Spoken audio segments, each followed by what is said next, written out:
व्यवहारवादी क्रांति से हम अपने विश्लेषण को सार्थकता नहीं दे सकते, अतः हमें उत्तर व्यवहारवादी बनना होगा।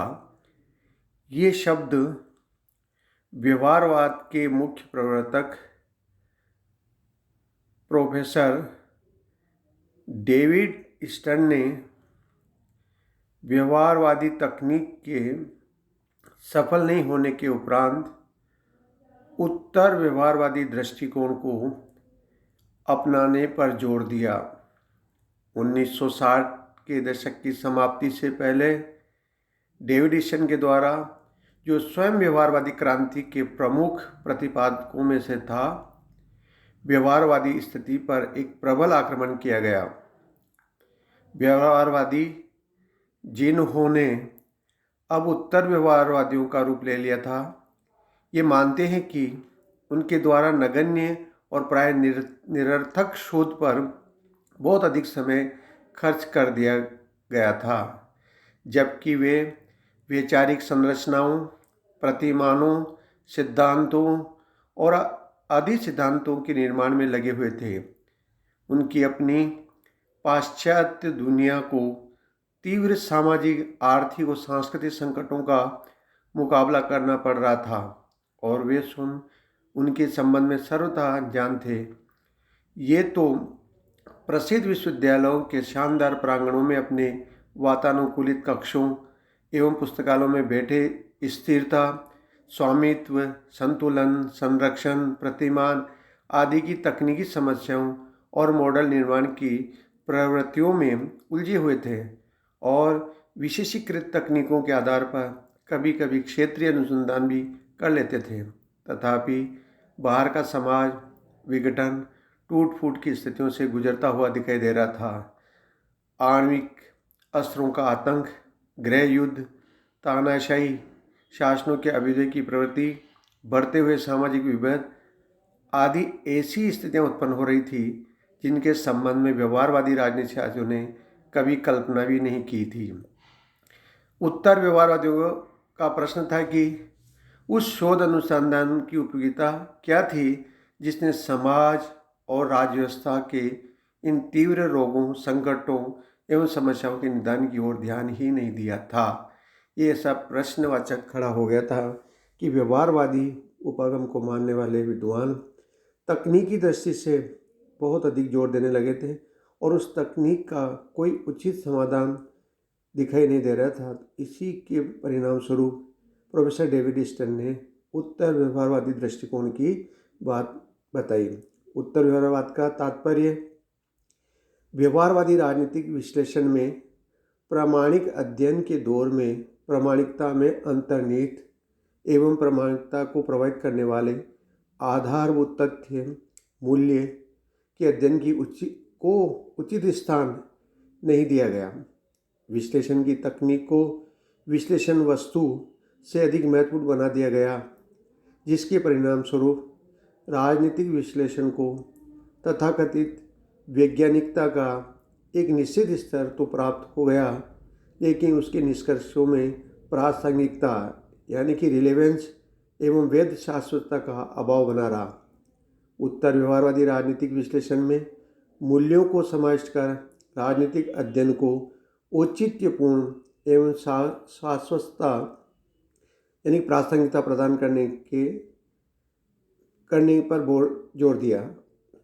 उत्तर व्यवहारवाद अपने विश्लेषण में वैज्ञानिकता के तत्व को शिथिल करना नहीं चाहता, बल्कि वह वैज्ञानिकता के परिप्रेक्ष्य को ज़्यादा विस्तृत करना चाहता है।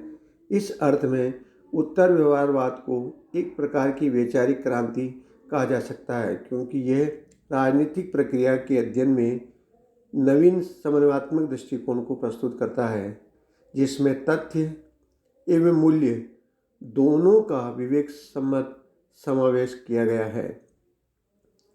डेविड स्टर्न के शब्दों में उत्तर व्यवहारवादी क्रांति उस व्यवहारवाद का घोर विरोध करती है जिसके द्वारा राजनीतिक विज्ञान को प्राकृतिक विज्ञान की कठोर वैज्ञानिक शोध पद्धति का प्रयोग कर परिशुद्ध विज्ञान का रूप देने का प्रयास किया गया है। स्टर्न ने यह भी स्पष्ट कहा है कि यह विरोध परंपरावादियों द्वारा किए गए इसी प्रकार के विरोध से सर्वथा भिन्न है। परंपरावादी वैज्ञानिक पद्धति का विरोध करते हैं क्योंकि वे प्राय मनुष्य के व्यवहार में परीक्षण योग्य समानताएं खोजने की संभावनाओं को ही अस्वीकार करते हैं। उनका मत है कि मानवीय और सामाजिक व्यवहार अद्वितीय घटनाओं से भरा पड़ा है, उसका सामान्यीकरण नहीं किया जा सकता। उत्तर व्यवहारवाद का वैज्ञानिक अध्ययन न केवल संभव अपितु आवश्यक और उचित भी है। उत्तर व्यवहारवाद के समर्थकों का कहना है केवल ये एक शोध किसी भी पद्धति में क्यों न किया गया हो, उसे प्रासंगिकता की कसौटी पर खरा उतरना चाहिए। इस सिद्धांत को डेविड स्टर्न ने प्रासंगिकता का सिद्धांत अथवा प्रासंगिकता धर्म कहकर पुकारा है। प्रासंगिकता का अभाव व्यवहारवादी शोध में तो लगभग है ही, परंपरावादी शोध में भी संभव है। अतः एक अर्थ में उत्तर व्यवहारवाद उन सभी परंपरावादी और व्यवहारवादी शोधों की आलोचना है जो प्रासंगिक नहीं है। वस्तुतः उत्तर व्यवहारवाद का अगला चरण एक सुधार आंदोलन तथा नवीन दिशा संकेत है। इसके दो नारे हैं, कर्म एक्शन तथा प्रासंगिकता रिलेवेंस। ये व्यवहार वैज्ञानिकों से समाज तथा राज्य व्यवस्था की तात्कालिक समस्याओं, संकटों और चुनौतियों का अध्ययन करने तथा उनके निदान ढूंढने की मांग करता है। इसका मूल मंतव्य है सामाजिक शोध समाज की आवश्यकता के संदर्भ में प्रासंगिक तथा संगतिपूर्ण होनी चाहिए।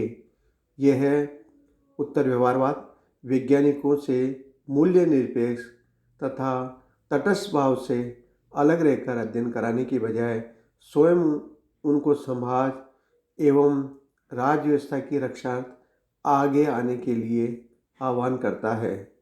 उन्हें मानव मूल्यों की रक्षा कर्म करने की ओर प्रवृत्त किया गया है। हम ये कह सकते हैं कि व्यवहारवादी उपागम दो चीज़ों पर विशेष तौर पर बल देता है।